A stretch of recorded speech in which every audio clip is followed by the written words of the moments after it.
तनी हेने सुनी तो का बोला? कह तनी कि हम सुननी है ये सब सही बात बा? का सही बात बा? मतलब रउआ बाहर जाता नहीं हमके छोड़ के? अरे ना हो, तुम्हारा के छोड़ जलू ताजा हम दुआ देते बानी, सैया के सेज सजैहा भूल जइहा हमके रानी हो।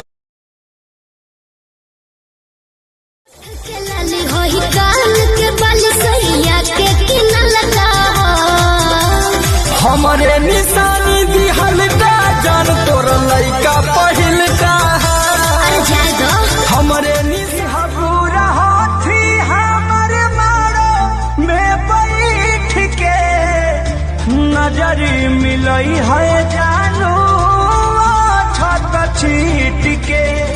सुना ढेर हमरा के तंग मत कर, हम जोन कहत तनी सुना। खेले दरंगवा छुए दयंगवा आज जनी हमारा के रोका, हंस के हंसा के हमके फंसा लेके पिचकारी जीवा डारेला सखी भतर मोर टेम्पू के ड्राइवर हो झटका हमरेला सखी। होलिया में बढ़ जाई सूजन हो शिव पूजन के साल आवा कराला भूमि पूजन हो शिव पूजन के साल।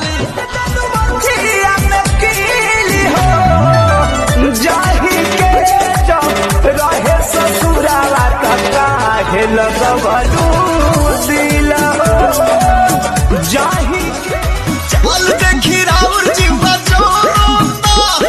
जोरता खिस पोरता जबरी जी जा डाली जानी रंगावा मोरला।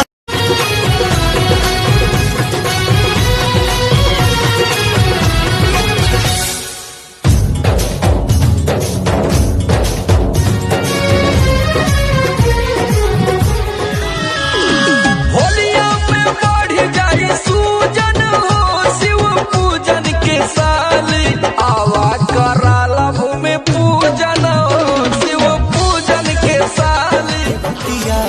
गई दिहल तो सही